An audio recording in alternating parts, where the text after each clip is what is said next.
Looking to sound like you know what's going on in the world? Social strategy, comedy, and other funny stuff? Well, join the club and settle in for the Jeff Dwoskin Show. It's not the podcast we deserve, but the podcast we all need, with your host, Jeff Dwoskin. All right, Ricky! Thank you for getting it going. Like only you can. Thank you. I am pumped.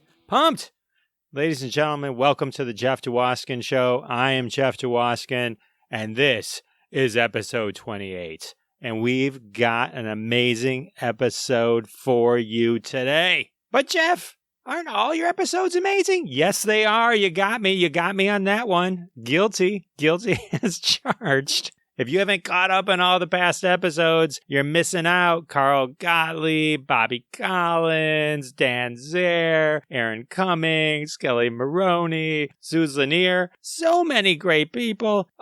You know, I love pop culture. I love comedy. I love hearing stories about movies and TV. I love popular trends, and we bring it all together. Here on the Jeff Dwoskin Show. So thanks for being here, and buckle up, because this one's going to be a doozy. Another doozy? Yeah, it's another doozy. Oh, and some exciting news. I'm going to be part of a podcast extravaganza called Indie Pods United, indiepodsunited.com. It's November 29th to December 3rd. It's only $10 if you go to that website and sign up. It's put together by my good friend, Tina Marie, who is the host of the Psychedelic podcast. Check that out. It's such a great podcast, and she's putting together this amazing podcast convention, and I'm part of a live show, and I'm speaking on Twitter during it. It's going to be a blast. I also want to give a shout out to my friend Scott Curtis, who just had me on his show, Behind the Bits. That was fun. Look for that and check out his podcast, Behind the Bits. And now it's time for the social media tip. All right. You know I love Twitter. You know I love the hashtags. You know I'm going to read one after my interview with Billy Van Zandt. So definitely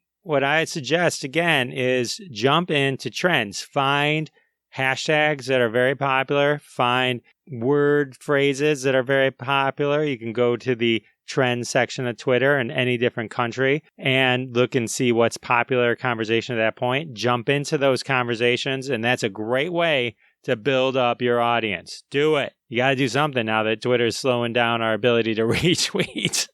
I knew it. They weren't going to get rid of that function. I just knew they weren't. Shame on you, Twitter. And that's the social media tip. Before I forget, I want to thank everyone who's liked and subscribed and told all your friends about the Jeff Dwoskin Show. I love that you love spending week after week with me, and hearing me talk to my awesome guests means the world to me. Tell all your friends. Say, hey, if you listen to the Jeff Dwoskin Show, he's on Amazon Music, Spotify, Apple Podcasts. He's everywhere. Why aren't you listening? So please continue to spread the word. I appreciate it. Make sure you subscribe. Go to my website, jeffisfunny.com. Sign up for my mailing list. I'll send you fancy emails, all that kind of good stuff. All right. Thank you. Well, Halloween just passed. Thanksgiving's right around the corner. And you know what that means? Everyone's talking about Christmas, specifically the Die Hard controversy. Is Die Hard a Christmas movie? They're already talking about this again.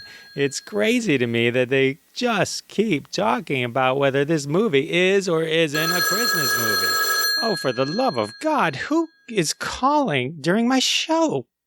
I apologize, folks. This is embarrassing. This is not professional at all. All right, hang on. I'm sorry about this. Hello? Hello. How did you get this number? I was watching Die Hard. Have you seen it? Yes. Yes, I have. Me too. Yeah. It's a lovely tale of some German, how do you say, party crashers at the beautiful Nakatomi Plaza, who are just constantly being bullied by a New York hot-headed cop, John McClane. He's from Jersey, but he polices in New York. Sorry, Mr. Cowboy, for just wanting to party like it's 1999 with the guests. You think John McClane was a bully? Oh, complete disregard for everything and everyone. We're all stuck at that holiday party. It's no excuse to kill someone, put a ho. Sorry, my halitosis. Ho sign on them. That man was no ho. Killed so many good people. You think they were good people? Did we watch the same movie? I think there were good people on both sides. It just got messy. Even his wife said John McClane drives people crazy. He was a fly in the ointment that would never held accountable for the crimes he committed that Christmas Day. Crimes he committed. Yes. Yippee-ki-yay, mother. Okay, then. I'm sorry about that. I don't know how anyone got that unlisted number. It's unlisted. My mother-in-law doesn't even have that number. She just shows up to the house. Well, I guess now that I think about it, I'm not sure which is worse. Anyway, point is, I was watching Die Hard. Tweet at me. Let me know, at Jeff Dwoskin Show, what you think. Christmas movie, not a Christmas movie? Let's let the fans of the Jeff Dwoskin Show weigh in on this. And I do want to take a moment just to thank this week's sponsor. We did get a new sponsor this week. Thanks for supporting all of our old sponsors. Really appreciate that. Helps keep the lights on. This week, looking for the perfect getaway? Have you considered Vermont's own Stratford Inn? That's right, Stratford Inn, located right next to the Minuteman Cafe, is the perfect getaway spot, serving everyone since 1774. They say a week at the Stratford Inn, you'll leave thinking you were dreaming the whole time. All right, well, check that out. Definitely check it out. If you're looking for travel plans, looking to get away, I know we're all locked inside, but if it's a great way to escape and just get somewhere nice, check out the Stratford Inn. All right. Well, definitely support the sponsor. It helps keep the lights on and keeps us going week after week after week on the Jeff Dwoskin Show. And now, without further ado, I want to share with you my conversation with the amazing Billy Van Zandt. All right. I want to welcome to the show producer, writer, actor, People's Choice Award winner, ladies and gentlemen, Billy Van Zandt. Welcome to the show. Thank you. Thanks for having me. Oh my God, I'm so excited to have you. So when I found out you were going to be on the show, first thing I did two things. One is I read your book, Get in the Car, Jane. Before that, I watched Jaws 2, which I hadn't seen in a long time, which I know is one of your big, I know most of your stories and cred is writing and executive producing some of the greatest shows ever, and we'll get into all those. Okay. But I watched Jaws 2 because I want to see the acting in motion. The one thing I wanted to ask you about is at the end, the hat didn't seem to make it all the way through. I was fascinated. I was watching because I was focused on you because I'm watching it because of you this round. I hadn't seen it in forever. And the hat, and I'm just like, my God, that hat does not come off his head. And then, and then all of a sudden, towards the end, you make the rookie mistake when a shark's on the attack of smashing in the water using the hat. Right. And then they tell you to stop. And then there's no more hat. You did live, so kudos to that. Well, I didn't really live, though. We filmed my death, and that's where I actually lost the hat. The whole story of that movie, I could talk 4 hours on that. I was in the original cast of that film. Then they fired the director, they fired the writer, and they recast almost everybody in the movie. And I was lucky enough to be one of the survivors there. And I originally had a gruesome death where I would be swimming towards shore and Roy Scheider pulls me by the hand and only the top half of me came out of the water. The ratings board decided that was too grotesque and we were going to get an R-rated movie and then nobody would come see it. So they wanted a PG movie. So they tried to lighten my death by having me on a pontoon kicking towards shore, and then the shark would chew the bottom half of my legs off. Still too gruesome. So then they filmed a stuntman dressed like me on a pontoon. They had the shark come crashing down on top of him. They both disappeared under the water, and Bob, my character, died.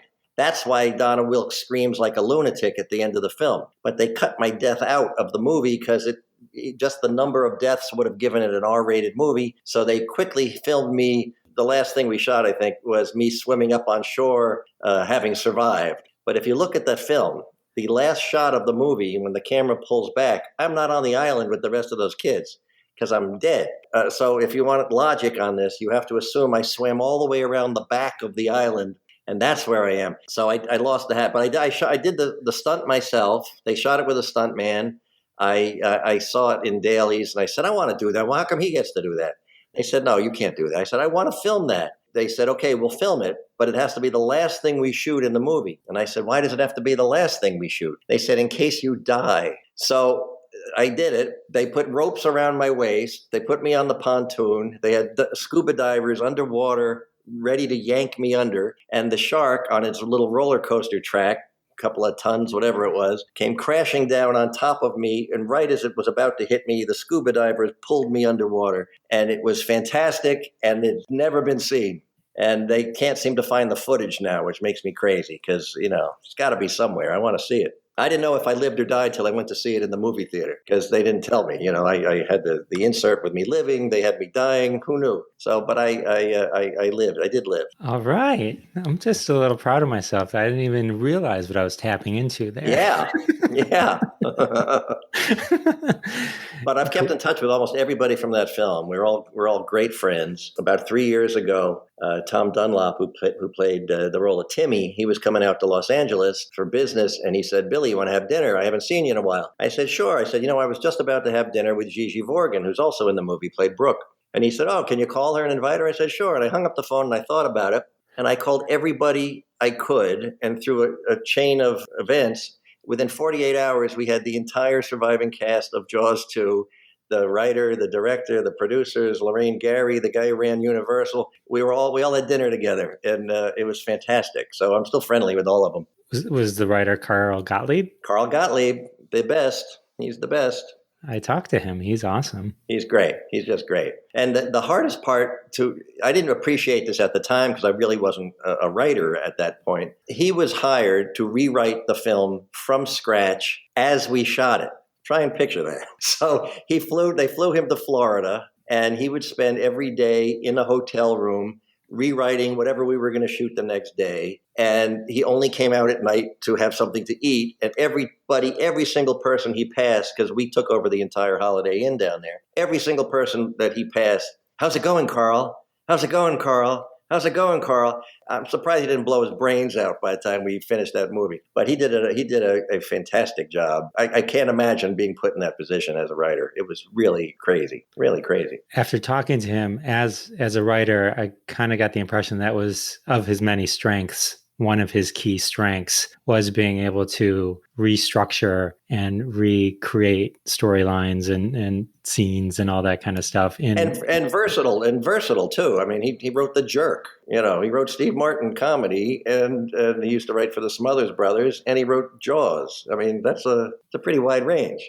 Yes, that's true. So I have to give Jaws the best shark movie ever. Oh, but Jaws 2 is, in rewatching it, it is the second best. I mean, I don't think they've really topped it. I mean, I love the Sharknado movies in a of course, silly kind of way. But you have the privilege of being in the second greatest shark movie. Yeah, the funny thing is, I never thought of it as a horror movie until maybe 10 years ago, when all these horror conventions were honoring Jaws, and it's like I thought of it just as a great film, but I guess it's a horror film. And the weird thing for us was Jaws 2, until the Star Wars movies hit, Jaws 2 was the highest grossing sequel of all time for, 2 years, 3 years, whatever it was. And that was kind of cool. And as a young actor, that meant the residuals were pretty good. That's pretty awesome. Pretty awesome. Yeah. So you were also in Taps, which, well, I admittedly haven't seen in a while. I must have seen that movie. That was one of those movies that was always on cable. So I'm pretty confident I've seen Taps. It's a pretty great film. I think it holds up. I think it holds up really well. Originally, it was it was a movie that starred Timothy Hutton right off of his Oscar win for Ordinary People, and George C. Scott. You don't get better than him. Now it's known as the movie that stars Sean Penn and Tom Cruise. And it was Sean's first movie, and it was Tom's second movie. And we were at the Valley Forge Military Academy in Pennsylvania is where we shot it. And they put us through all the paces that the cadets went through with the rifles and the parade marching and all that stuff. We were there, I guess we did that about 4 months. And the first month was just rehearsal and learning all the technical things we had to learn. And I played Bug, the little guy in charge of the radio. And over the course of those 4 weeks of rehearsal, they realized that the guy playing the role that Tom Cruise eventually played, he had a different take than what they were looking for. And Tom, who had a very, very small part underneath that guy, they switched the roles. And Tom went from, having a minor supporting role to having a career-making role. It was really, it was fun to watch because I was tucked up in the rafters watching him film that last scene where he's shooting at everybody and the room's blowing up. You knew right then. I knew watching it being filmed this guy is going someplace. And the funny thing for me on that was Tom was very naive, very, very young, very naive. And Sean had just come off of Slab Boys on Broadway, and everybody was catering to Sean. He wanted to stay in character the whole time and all that. And because Tom and he did not get along in the movie, Sean went out of his way to antagonize Tom in scenes that he wasn't in. He would show up on days that he wasn't supposed to even be filming, and he'd stand behind the camera and give Tom the finger while Tom's trying to do some emotional thing. It was hilarious to watch, but I don't think it was really fair to Tom at all. They had to have been intimidating. Yeah, well, I'll tell you what was intimidating was George C. Scott. Nobody talked to him. None of us we were all afraid to talk to the guy. And he didn't go out of his way to talk to us either, I'll say. He had a guy that he used to travel on movie sets with a guy that he paid to play chess with him between scenes. Good job. So if he wasn't filming or in his hotel room, he was playing chess. So none of us talked to the guy at all, but it was pretty interesting. That's too bad. That would have been a good way to get to know people, because I'm sure you played chess with them. That would have been an amazing. Oh yeah, I used to play chess with George C. Scott. And I would have beat him. I'm a good chess player. But we all stayed friends after the film. Sean and I were tight for, 6-7 years or so. And Sean lived in California, and I had just moved out here. I used to drive by Lucille Ball's house all the time because I wanted to meet her. She was the reason I went into comedy, and I wanted to meet her. Today we call it stalking, but back then it was just being a tourist. And I would go drive down her block because all the celebrities, I knew Jimmy Stewart was in this house, Jack Benny was over there, all these different celebrities. And so anytime somebody came to town, I would take them, to see the Star homes. It would be that one block. When Tom came to town to live, Sean and I picked him up at the airport, and I went straight to Lucy's house. And he didn't know what to make of this at all. And Sean just used to go with me occasionally because he thought it was hilariously funny that I was being this stupid. But I wanted, maybe one day she'll walk out the front door and I can finally introduce myself. So at some point, Lucille Ball, Tom Cruise, and Sean Penn and I were parked at your curb stalking you. So that was fun.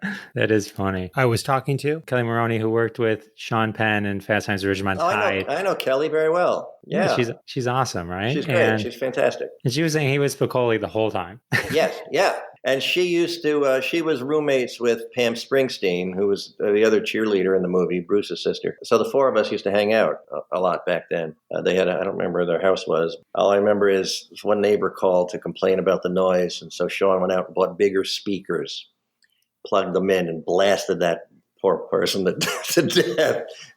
But anyway, yeah, Kelly's terrific. I love her. Well, since you mentioned Springsteen, I'll just use this for a quick pivot. So your brother, Billy Van Zandt, is in the E Street Band. Yes. Have you been to a lot of concerts? I mean, I imagine you a million concerts. Yes. I've been to almost all the concerts. In fact, somebody was asking, what's everybody's first concert that you've ever been to? And they mentioned this one, they mentioned this one. I said, Steel Mill. Steel Mill. I said, yeah.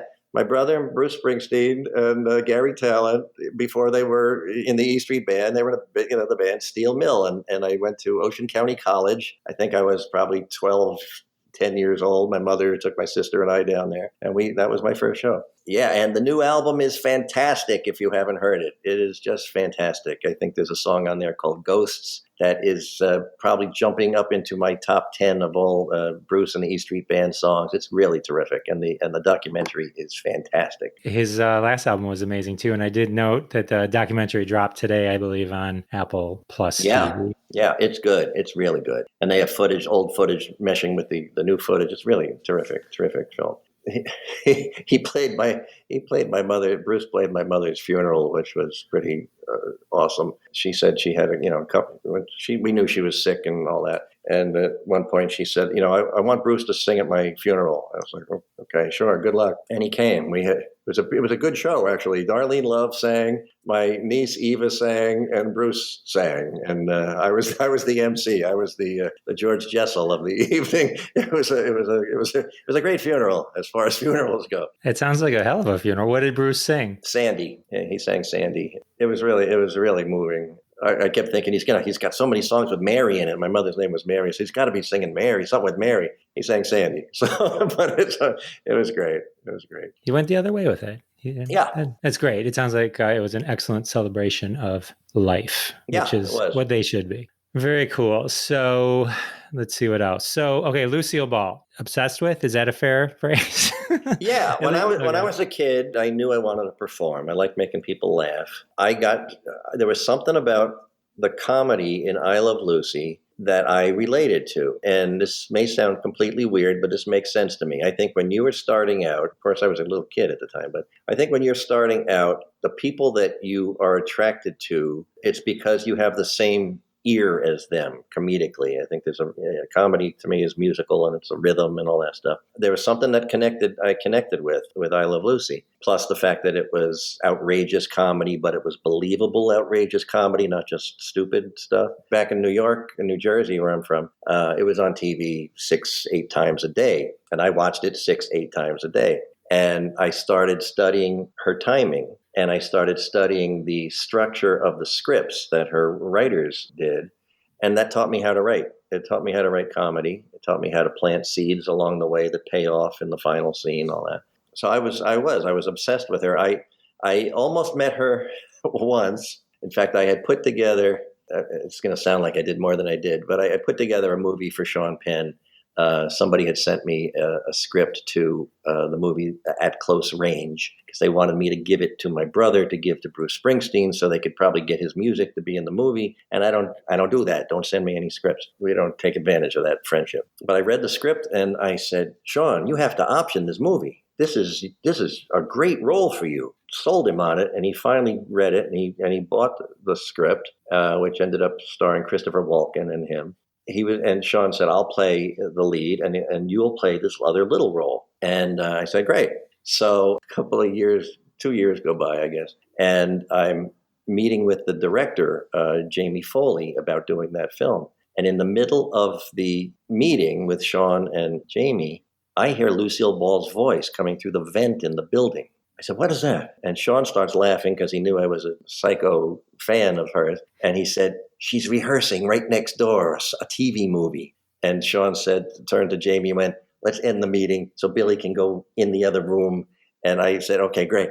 So the casting director, I don't know, she gave me like a jacket or something. So I looked like a maintenance man. And I just walked into the room Lucy was rehearsing in. And I pretended to fix the air conditioner, which wasn't broken, just so I could watch her rehearse for a couple minutes. And then I got out of there before I got this woman fired. But so that was sort of my first attempt to meet Lucille Ball.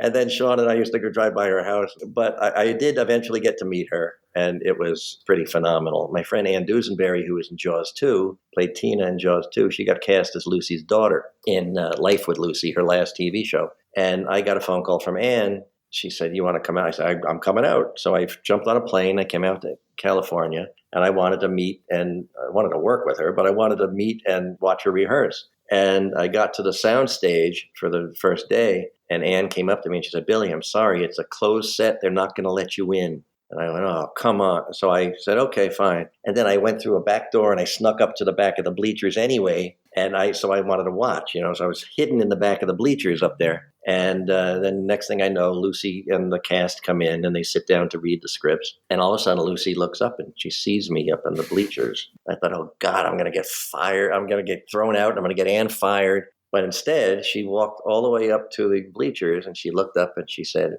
hello, Billy, I heard you were coming. And for the rest of the week, it was a closed set with one exception.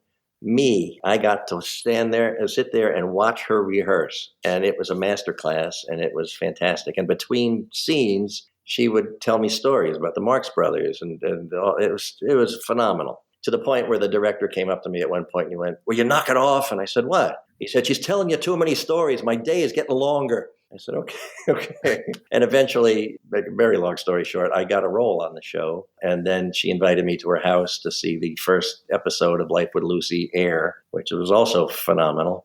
We were friendly. She wasn't my pal or anything, but she wrote me a couple letters after that, and I wrote her a couple letters, and it was fantastic. It was like a little kid in a candy store for me. And one of the best moments for me was the day I walked in to be on the show for the first time. I had like 3 lines or something. Gail Gordon came up to me and stuck out his hand and said, welcome to the family. chill went up my spine. It was pretty cool. That's awesome. Yeah. That story would have been a great story even if she just said your name, right? Even if it didn't go any farther than that, I would still Lucille Ball once said my name. You know what I mean? Because that's... Yeah, it's pretty good. I called she was my girlfriend at the time, Jane Milmore, who was my writing partner. She was back in New Jersey we were about to open a theater and we were about to take a show off Broadway. I had dumped all that on her so I could go out and meet Lucy. At one point during the rehearsal, the director started to give me a piece of direction on some little thing I was doing. And Lucy said, "Leave him alone. He knows what he's doing. He's a very talented comedian." And I called Jane and I said, if the plane goes down on the way home, I'm okay.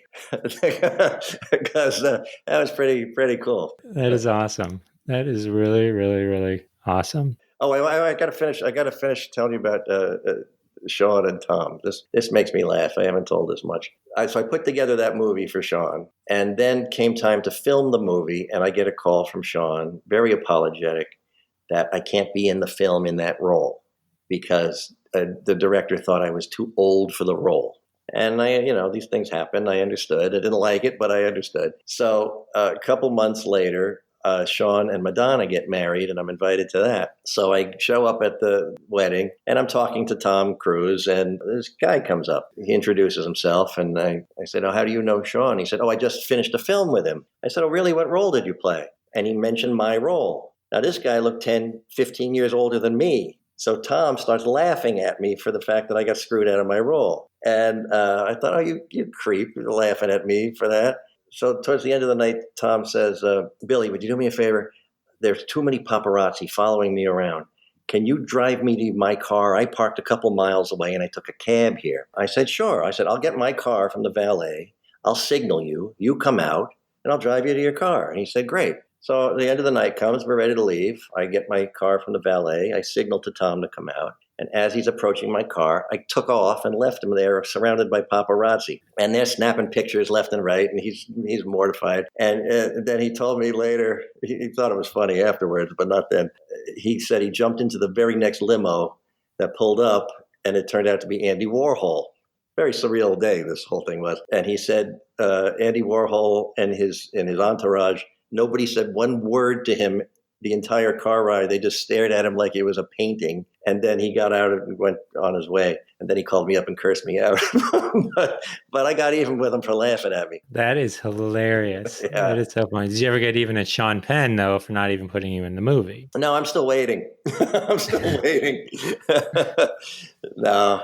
Actually, it was funny. When President Obama was on Jimmy Kimmel, Sean Penn was the other guest. And out of the blue, and I haven't talked to Sean in a couple of years. I'm sitting there watching the show, and all of a sudden, he starts telling the story of me taking him and Tom Cruise to Lucille Ball's house. And he made me sound like, oh, man, perhaps I am, but he made me sound like such a psychopath that it was. I got a lot of phone calls that night. So, but anyway, no, I'm still waiting for another role in a film. But we'll see. I've been kind of busy, so it's all right. Very cool. So you mentioned Jane Milmore. She was your writing partner for 46 years. Yeah, we met in high school. We were actors from two different high schools at a drama competition at a local theater. And the producer of that theater put Jane and I in Star Spangled Girl, Neil Simon comedy. And we toured that for 2-3 years around New Jersey. Back then, this was the height of dinner theater. If there was a 4-foot space in a restaurant somewhere, they'd shove a stage in it and you'd go in and do a show. We did that forever. We started dating immediately. We broke up, we dated, we broke up, we dated. We did that for 13 years. And then we finally said, you know what, this is ridiculous. Let's, we sort of grew up, I guess, would be the short version of that. We grew up and decided we were best off as friends, except for the fact that we despised each other at that point. So, but right then is when we hit big in TV. We said, you know what, looks like the money truck's about to come in. Let's suck it up and work together anyway. And we did. 46 straight years. Basically, we had we weren't married, but we had an ugly divorce. We were enemies. We got back together as friends. We got back together as best friends. We got back together as basically soulmate best friends, and all without missing one single day of work in 46 years. I'm more impressed with myself for that than any of the awards we may have gotten. But she passed away in February, which has been very rough, very rough. Came out of left field. And she died way too young. I'm not quite sure how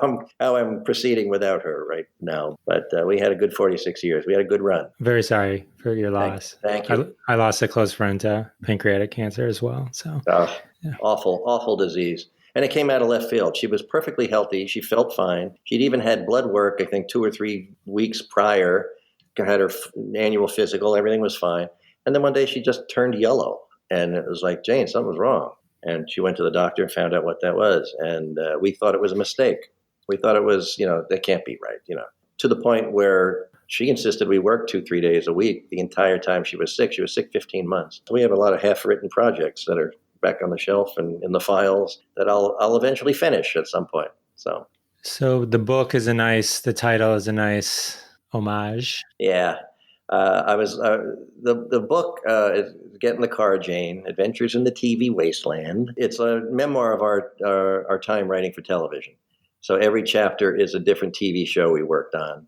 And hopefully the idea was it's a bunch of funny stories, behind the scenes stuff, a little gossipy. I figured it'd make a good beach read, and you could read a chapter on Newhart and put it down and come back 3 weeks later and read a chapter on Andrew Dice Clay or something. It turned out to be a nice homage to Jane, which was not the intention when I wrote it, but I'm glad it did. And she was around she picked the pictures for the book, and she corrected a couple things. She said, I didn't throw a teapot at you. I threw a vacuum cleaner at you. I said, I'll change it.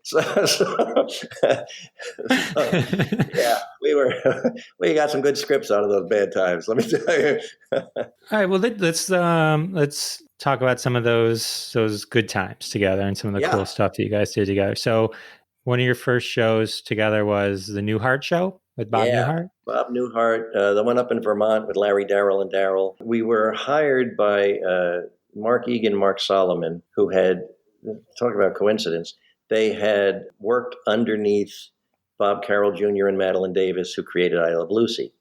And they worked for them on Alice, and now we were going to work for them. So it was the same sort of scheduled protocol style, and it was great. And we got along great with them. We were in the 7th year of Newhart. We were offered Murphy Brown, first time it came on the air, or Newhart.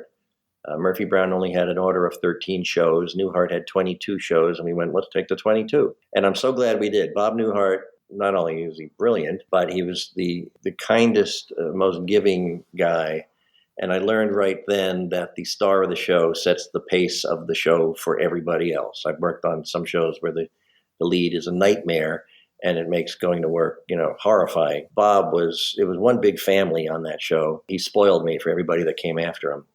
And another fun part was he used to warm up his own audience. He'd come out and do stand-up bits from his famous record. And so the audience always got like a little 5-minute stand-up bit from him before we did the show. It was great to watch. That's pretty cool. I think that show is, well, it is great, and his original show was great too, but the Newhart show specifically is also renowned for having like the greatest end scene of any show ever. That was fun to be there that night. We planted a rumor. We were asked to plant a rumor through the audience that there was a big final scene. Everybody knew there was going to be some sort of final scene, and we spread a rumor that because right before that scene happened, Bob got hit in the head with a golf ball in the scene prior. And what ended up being filmed is then he wakes up and he's in bed with Suzanne Plachette from the other show.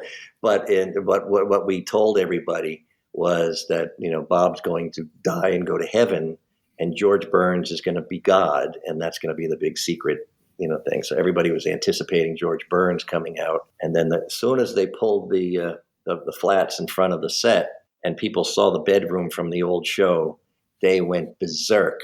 I'm sure they must have cut 3 minutes of applause out before they ever filmed the actual scene. Boy, did I love seeing that. That was great. Who came up with that? It's brilliant. A lot of people have taken credit for it, but Julia Duffy, who is a good friend still, she said she was there when Bob's wife, Ginny, suggested it, probably 3 years prior to me even being there. So a lot of people have taken credit for it, but I can verify it was Ginny Newhart who came up with that, and it was brilliant. So brilliant. And Yeah. it keeps him forever having to do a reunion show. That's right. That's right.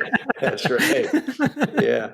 The weird thing on that show was if you look at it from the beginning, Barry Kemp created a show that was very simple. It was a guy and his wife opening a bed and breakfast in Vermont. Very sweet little show. By the time we came on, we had turned it into Green Acres, and it was so surreal and so bizarre, and the characters are so crazy.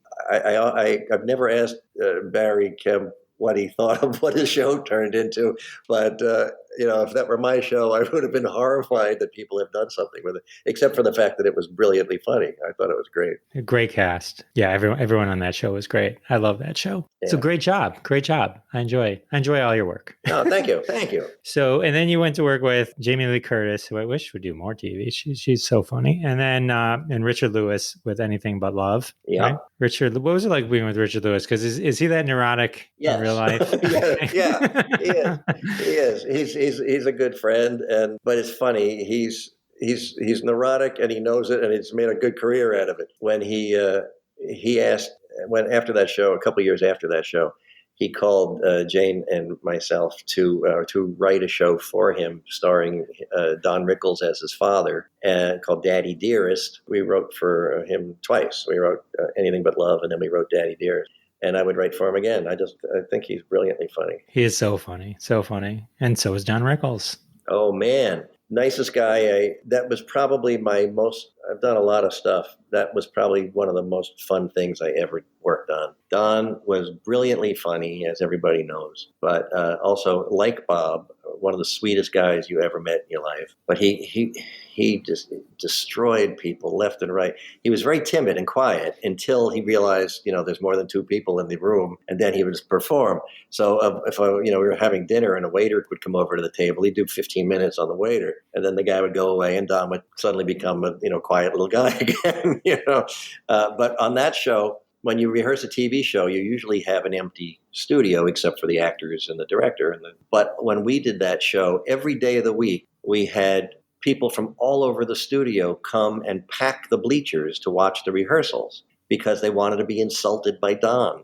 It was really crazy. People were like, he insulted me today. It's like, okay, get out of here. We're trying to work. And what Don would do is after each scene, as soon as the director would yell cut, he would start attacking people in the audience, the cameraman, all this sort of thing. And we had the good sense, I would like to take credit for it, but Frank Pace, my producer, did this. We discussed it and agreed, we never turned the camera off. So the second they yelled cut, the cameras were still on, and they were just told, follow Don, follow Don. And he would attack somebody in the audience. And we ended up taking all the outtakes and ending each episode with maybe 2-3 minutes of outtakes. And they were as funny as the show. It was so good. The problem for us was it was at the beginning of the height of political correctness, and Don Rickles' entire act is politically incorrect. So it was an interesting balancing act, and I guess we failed because they canceled the show. But I refused to tame the show up. I wanted it to be a good showcase for what Don did. And I thought we did that. And the audience was great for it. We had really high ratings, and the critics, every single critic, despised us. I have a probably a 3-inch thick pile of horrible reviews from that make me laugh so much. Jane I was going to put them in the book, and Jane said, "Don't put those in the book." And I said, "Yeah, but they're hilariously funny." The LA Times said Jane and I should be beaten with wire hangers for writing this show. It was just, and that was the best one we got, But I loved working on the show. Renee Taylor was the wife, another hilarious woman. And the first professional job I had was in her show, Lovers and Other Strangers. Not with her, but I did her show. And I was able to hire her, and Joe Bologna came on the show as well. Boy, we had fun. And one stupid thing I did, probably wrong, anybody who I'd grown up watching, I wanted them on the show. So I pulled Huntz Hall out of retirement from the dead, the Bowery Boys, for one role. Kay Ballard came in, thanked me for putting her back on TV. Angie Dickinson, all these people. Richard Lewis went on Howard Stern, who made fun of the fact that we had all these old people on our show. And he said, "Who's next? Rose Marie and Imogene Coca?" And I laughed at the thing as I heard it on the radio, and then I turned the radio off, and I called Frank Pace, our producer. I said, forget the deal with Imogen Coke and Rosemary, because I was actually bringing them both on the show. So, but we had a lot of fun doing that. Well, it must have been a blast for you to be able to work in all the people that inspired you or made you laugh, and you could bring them into the show. I think that's awesome. The weird thing, it was great, and I've tried to do that every time I can. But the studio people and the network people, they just didn't get it, and they still don't. I brought Hans Hall in, and he had a tiny role as a pretzel vendor on the street of New York. After the read-through, one of the network guys said, "Oh, you got to fire him." So what do you mean you got to fire him? Oh, he's too old. He's never going to be able to learn this at all. I said, "Will you give me a break? Just watch." By the end of the week, they had asked him to be in 3 pilots they were making. And it seems to be that way all the time. The reason the old timers are famous is because they're good and they know their craft. Why wouldn't you want to use them? So I read Daddy Dearest is also well known for being Frank Sinatra's last acting role. Yeah, I was thrilled to death with that, because the second we knew we had the show, we knew Don used to open for Frank and was good friends with him. And Jane, right from the beginning, we got to get Frank Sinatra. I said, I'm not going to ask Don. It's the same way people asking me to ask my brother to ask Bruce Springsteen to do. I don't do that. I don't take advantage of people's friendships. That's bad. So I refused to do it. I hinted, but I refused to actually do it. And on his own, Don said, "You know what? I'd like to ask Frank." It was like, "Well, if you insist, bring him on. Okay." The rule was Frank said he would be on the show, but it had to be on a day he felt like it, if he felt like it, period. And we said, sure. So we left the set to the casino scene up. We had extras on call ready to come in and fill the thing. And every day we waited for the phone call. And one day we got a phone call. Frank wants to do the show. And everybody started freaking out. Frank wants to do the show. Bring the extras in. Bring the camera guys in. And everything was set up. And we waited for him to show up. And whenever he showed up, he showed up. Whatever he was wearing was his costume. We had the lines on cue cards. Gracious enough to do it twice. We were only expecting once. He did it twice. And then he got in the car to leave. And he turned to Tony O, his road manager, and said, God, what were we, like 3 minutes? This TV business is good. We got to get into this. And he went home. And Jane came running into the soundstage. And I said, where were you? She said, I wanted to fix my lipstick. I want to look good for him. Where is he? I said, he's home now. You missed him. He was only here 3 minutes, 4 minutes, whatever it was. And but very proud of the fact that he was, his last sitcom was on our show. Yeah. Very cool. So then somewhere in this timeline, they rediscover the original pilot for I Love Lucy. Yeah, this was a big thing for me. Nobody had seen, Lucy and Desi filmed their own pilot because nobody believed them as a couple, which was insane because he was Cuban and she was American, So they actually went out on the road in vaudeville to do an act to see if audiences would accept them as a couple, even though they had been married for, I think, 10 years at that point. And so the whole thing was ridiculous. But so they put together their own pilot. They paid for it. And one copy went to CBS. And one copy went to a friend of Desi's and a fishing buddy who was an international clown called Pepito the Clown. He was very big in Europe. He guest starred in the pilot. So they gave him apparently a copy. Well, nobody knew they had that copy. For all anybody knew, the pilot was lost for 40 years. It was discovered by we were under development to a guy named Bud Grant, who had been president of CBS. And he was at the widow of Pepito's house, and she was showing home movies, and just happened between the birthday footage and the Christmas footage, there was the I Love Lucy pilot. So he came into our office and said, I just found the I Love Lucy pilot. You want to do something with it? And Jane said, well, you don't have to ask him, and I'm not going to have a choice. So we went to CBS, and we said we found the I Love Lucy footage, the pilot. And they said, great, we own it. We said, we know, but we have the footage. And we'd like to do a special about the pilot. And they said, oh, no, we want to cut it to 22 minutes so it'll fit into a half-hour segment. And we said, no, we're not going to give you the footage. And they gave us an hour for us to do a TV special. And the pilot itself, I think, was 35 minutes long. So we had 15 minutes or so to film. Knowing every interview that Lucy and Desi ever gave, I knew where to pull so they could tell the story in their own words. And we wrapped that around the pilot. It ended up being the highest rated show of that year. We got an Emmy nomination. My big reward was the fact that at the end of the episode, that I Love Lucy famous heart closed. And in that heart, it said produced by Billy Van Zandt and Jane Milmore. So that was pretty good. That was better. I think that was better than winning the Emmy, but I still wanted to win that Emmy. Both would have been great, but Yeah. small wins. The heart meant more to you. Yeah, it did. So there's always been some weird Lucy connection. Every couple of years, something will pop up where it all comes back to that. So what I found interesting when I was reading your book, her daughter, Lucy Arnaz, was convinced to do it. Originally turned you down to host it. She didn't turn us down. We never asked her because her mother had just died a year prior.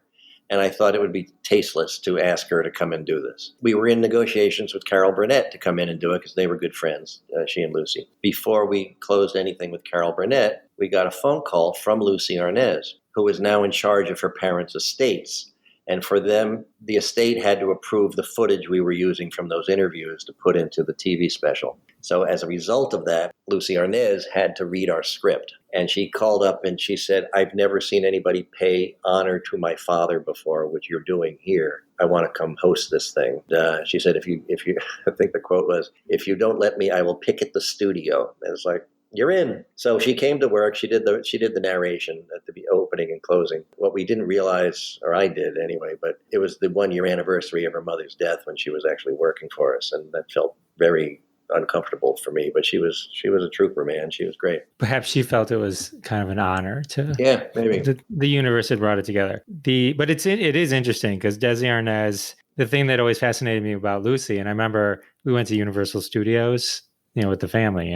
This Shrek ride, this, yeah. There's a little area which I spent a lot of time in, which is basically an I Love Lucy section, museum, right? Yeah.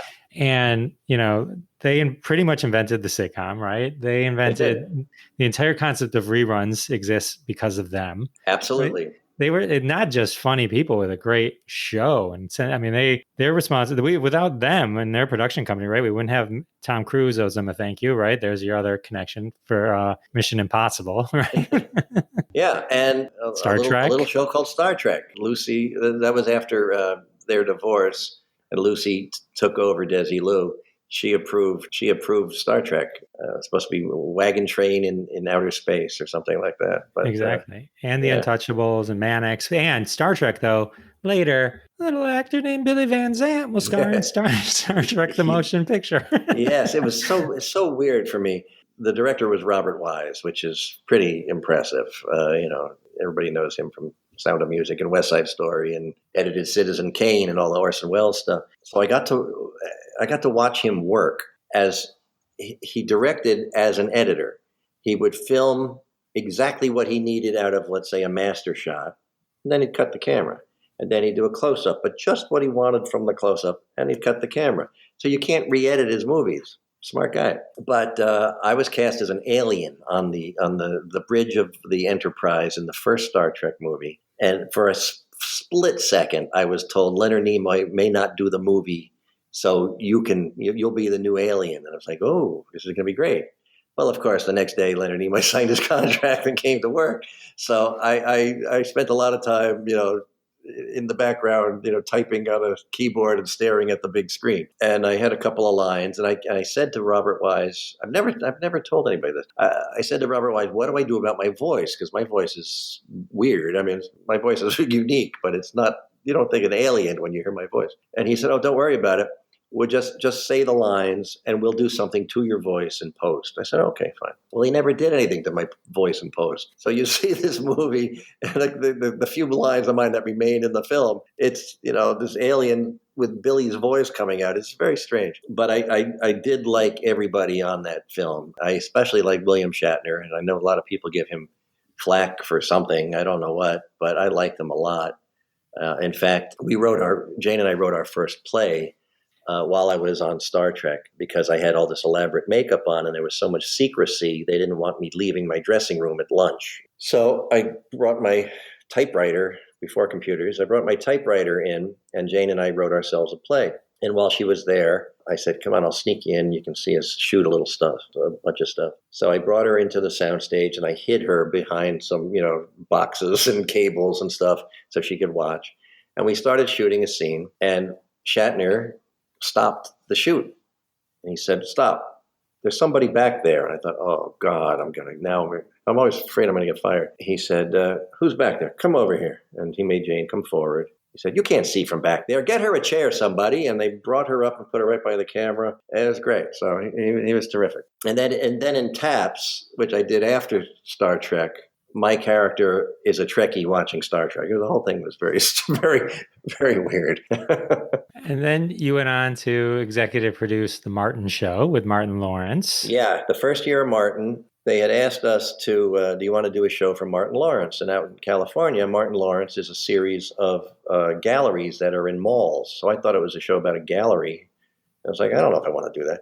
And they sent me the tape, and I realized it's a comedian named Martin Lawrence. And he was brilliantly funny. He was, I will say, he was rough to work with. He was a little rough to work with, but I will defend him this way. When you work with a stand-up comedian, as you will know, they've been their own writer, producer, director for years.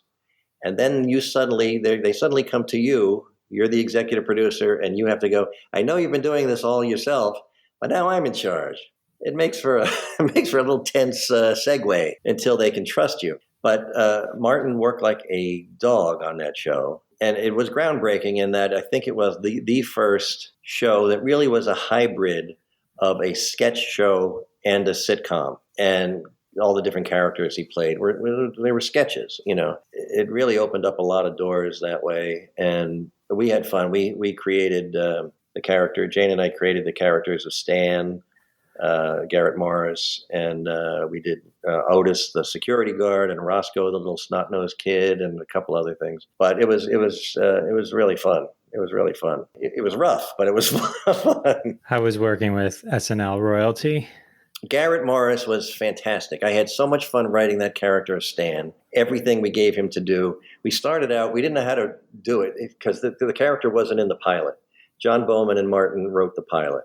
And it was actually they called it a presentation, not a pilot, which means it was a cheaper budget and they only had to shoot like 15 minutes. So when it came time to turn it into a full half hour, when they reshot it to make the first episode, they had to fill that extra time. And John Bowman let Jane and me create the character of Martin's boss at the radio station. So we didn't quite know how to approach this. So we started writing him as a sleazy sort of Louis De Palma character from Taxi. And then we sort of made it even more demented and a little sicker and we had such a ball writing for him. And we actually brought Garrett, after we had left Martin and did the Don Rickles show, we brought Garrett on as that character. And we had so much fun writing for him. And I still run into him time to time. He's a great guy and so funny, so funny. I was reading the book. You were married around this time, right? Is that? Yeah. Okay. And so the manager gives you a bread maker as a gift. Oh, yeah. And you find a card in there. He had regifted it to you. Yeah, he did. Martin's manager, because Martin got a little abusive verbally with us time to time because, he wanted the scripts funnier and he threatened to kill people if you didn't make it funnier. It's like, oh, come on. So I had just gotten married to Adrienne, and John Bowman talked me into only taking a 2-day honeymoon so I could get back and write some more scripts, because Jane and I wrote almost all that first season of scripts. And so I agreed to come back, and I came back to get yelled at by Martin. I was like, you know what? I don't need this. So I went to his manager and I said, look, he's not going to talk to me like this anymore. He's not going to talk to Jane like this anymore. And he said, oh, no, I'll talk to him. Hey, I never gave you a wedding present. Would you like a bread maker? I was like, what? Oh, sure. Okay. And the next day I got a bread maker, and I took it home and we opened it up and there was a card, Merry Christmas, Topper. So thanks. The reason that stood out to me is so funny is after I had my first kid, my first Father's Day where I was a father, my dad gave me a gift, and he gave me a card and golf balls. And when I opened them up, they had the Minnesota Title logo on them, which was a friend of the family's title company. They had given him the golf balls, and then he gave me the golf balls as a gift. And we always made fun of him for that forever. That's great. So when I read about the bread maker, I just lost. It was just so funny, so funny to me. You've done a million things we could cover, but I do want to talk. So you worked with Andrew Dice Clay as well. Yes, I did. Bless This House. It was a good show. It was a really good show. Bruce Helford created the Drew Carey Show and Bless This House at the same time, which is, it never happens. So they picked up both shows, and Bruce was going to run one, and he asked Jane and me to run the other one. So I went to Les Moonves, who was, before he had gone to CBS as president, he was the president of Warner Brothers. And I said, which one should we take? He said, take Bless This House, because Drew Carey's not going to last 2 weeks. I said, okay. Drew Carey lasted, 8 seasons or something like that? And Bless This House, which was a good show. The ratings were good. The Andrew and Kathy Moriarty were a great couple, real blue-collar, believable, married couple. Lasted, I think, half a season, and Andrew pissed off somebody, and they canceled the show. So, but he was fun. I really liked working with him, but every Thursday, there would be some problem on the set. And then the writers aren't on the set on Thursday if you're doing a Monday to Friday shoot. That's the camera day. Cameras come in. So we were back in the writer's room, and we'd always get a call on Thursdays. Andrew's acting weird today. Andrew pretending there's a fly in the room all the time. Andrew's talking in a Spanish accent. And we'd always have to go down to the set and calm him down and see what was going on. And it took me probably 6-7 shows to realize it was because he didn't know his lines. Thursday was the day he had to know his lines. So not that he couldn't learn them, he just didn't learn them. So he'd make up some weird excuse to be ready. So one week we had Elaine Stritch on the show, Broadway legend, and also legendary pain in the ass, basically. A demanding woman. I liked her a lot, by the way. I really liked her a lot. And we were told not to hire her because she was so rough. And I said, no, it's Elaine Stritch. I want her on the show. So again, somebody else. So I bring her on the show, and she was a nightmare the entire week. And I go down there on Thursday for something Elaine was doing. And I look over and I see Andrew sitting quietly in a chair. And I went up to him and said, what's the deal? I said, every week on Thursday, you got a problem with this, you got a problem with that, you got a problem with this. This week you are professional, you're on time, you know your lines. What's the deal? And he pointed to Elaine Stritch and said, there's only room for one. She's awesome. She later went on to be, I think, Alec Baldwin's mom on 30 Rock. Yeah. So, and then you got to work with Penny Marshall. Yeah, we did a show that should still be on the air. It was really so good. A British show called Waiting for God. It was a big hit over in England about two people in a retirement community. A woman who doesn't want to be there, and a guy who he's childlike and tries to bring her back to life, basically. It's a beautiful show. And we got the rights to Penny Marshall got the rights to that, asked us to do it with Olympia Dukakis. We had Richard Mulligan from Empty Nest opposite her, Michael McKean, Julie Haggerty from Airplane and Lost in America. Boy, was that good. It was so good. It did not get picked up, which shocked all of us, because at the time, it was for CBS too, which it was a perfect fit for CBS. But they went through a phase, unfortunately, that year of wanting to cater to younger people. So we didn't get picked up. But it was good. One of the best things we ever did. Their loss. Yeah. So I know there's a million, for everyone listening, who are like, wow, that's amazing. That's like, we've scratched the surface. We could go. We've scratched the surface of the amazing work that Billy and Jane have done together on TV. You guys also wrote 25 plays together. Yeah. Do you prefer theater over TV? I usually prefer whichever one I'm not doing at the time. But the theater is my first love, and we acted in all our shows in the theater, so that would bring a little more fun for us too.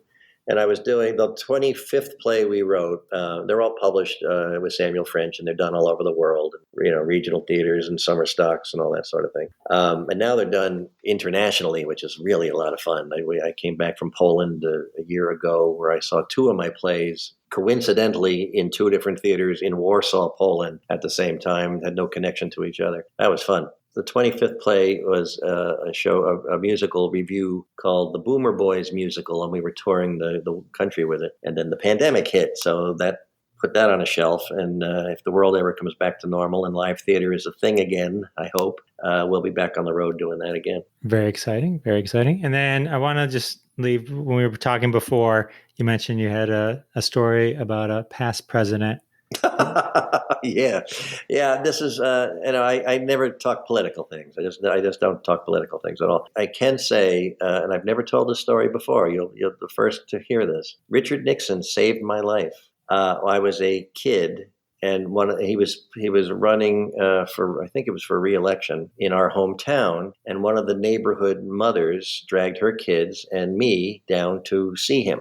And this was in an open air mall in Eatontown, New Jersey. So we go there, and because there were a bunch of kids, I think I was 10 years old maybe, they had us, all the kids, in the front, right at the platform he was speaking at. He finished his speech, and then he leaned forward to start shaking hands, and a crush of people started coming at him, and I started to go under.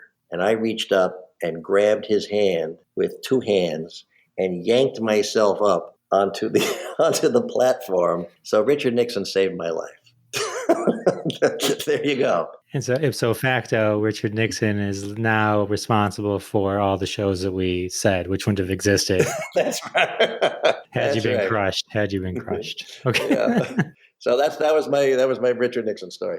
All right. That's a good way to end, I think. Okay. Well, great. I can't think. Well, let's talk about where we can find the book on Amazon and. Yes, get in the car, Jane. Adventures in the TV Wasteland. You can find it on Amazon. You can find it at Barnes & Noble. And if you go to my website, www.vanzantmilmore.com, they're selling, there's a limited supply of autographed hardcovers that we're selling there too. You can go to my website without buying a book too. You can just see all the other things we've done. But thank you for that. And if you have read it and you like it, leave a review on Amazon. It always helps. I do highly recommend the book. I have read it, and it is great. It goes into way more stuff than we talked about, and deeper into some of the things we scratched the surface on. So definitely do it. Billy Van Zandt, I can't thank you enough. Thank you. This is a lot of fun, Jeff. Thank you. Oh my God, how fun was that interview? Oh, I so enjoyed talking to Billy Van Zandt. So many great stories. And I totally recommend everyone getting his book. Get in the car, Jane. Adventures in the TV Wasteland. It's at Amazon, everywhere. I'll put a link in the show notes to the book. I've read it. It's great. I highly, highly recommend it. Also, during the interview with Billy, we talked about a couple of folks that he knows, Kelly Maroney and Carl Gottlieb. Guess what? I know them too. I interviewed them on the Jeff Dwoskin Show. You should totally check out those interviews. The Kelly Maroney episode was episode 25, and the Carl Gottlieb episode was episode 26. So check those out. Check out all the back catalog of the Jeff Dwoskin Show. So many great interviews, so many great stories. You're going to love them all.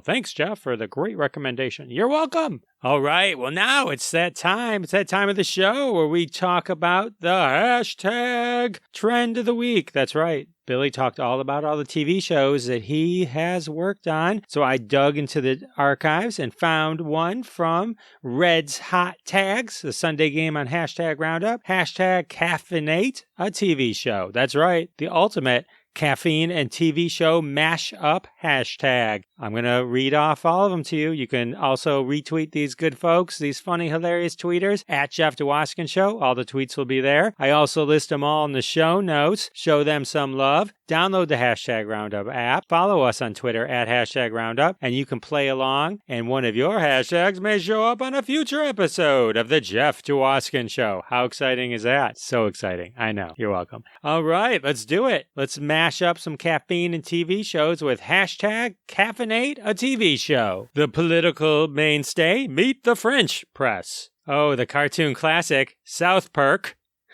Friday night lattes. Ooh, the football drama. Pretty Little Lattes. Ooh, that's a good one. Are you smarter than a cafe mocha? I'm not sure. Where in the world is Caramel Macchiato? Oh, we're going to have to go searching for her. Maxwell House Smart. Missed it by that much. Everyone loves Red Bull. Little Maxwell House on the Prairie. Oh, these caffeinated TV shows. They're rocking, aren't they? I'll take my coffee black, Mirror. Welcome Back Coffee. Oh, that's it's starring the Sweat Hogs. The Americanos. Yes, the Russian drama, The Americanos. I Love Latte instead of I Love Lucy. All right. And then Scooby-Doo. Oh, Scooby Mountain Dew. That's a good one. Maxwell House. Oh, starring the famous Dr. House. 8 Cups is Enough. Mad About Brew. Oh, Paul Reiser classic. The Big Brew Theory. Oh, that's a good one. Say Yes to the Press. Mr. Coffee Bean. And that, folks, is how you mash up caffeine and TV shows. A masterclass in Twitter mashup. Play along with us on #Roundup. Well, that's it. We're at the end of another episode. Episode 28 has come and gone. Amazing conversation with Billy Van Zandt. Can't thank him enough. Definitely check out his book. I want to thank everyone who's subscribed and liked and shared the Jeff Dwoskin Show with their friends. If you're like, wait, I haven't done that, then do it. And go to like Apple Podcasts and stuff and leave a 5-star review, leave a comment, glowing comment, and help get the word out of the Jeff Dwoskin Show. I, Jeff Dwoskin, would greatly appreciate that. And that's all for this week. I can't thank you enough for joining me. I know you've got choices, and thanks for choosing the Jeff Dwoskin Show. We'll see you next week. Thanks so much for listening to this episode of The Jeff Dwoskin Show with your host, Jeff Dwoskin. Now go repeat everything you heard and sound like a genius. Catch us online at thejeffdwoskinshow.com or follow us on Twitter at Jeff Dwoskin Show, and we'll see you next time.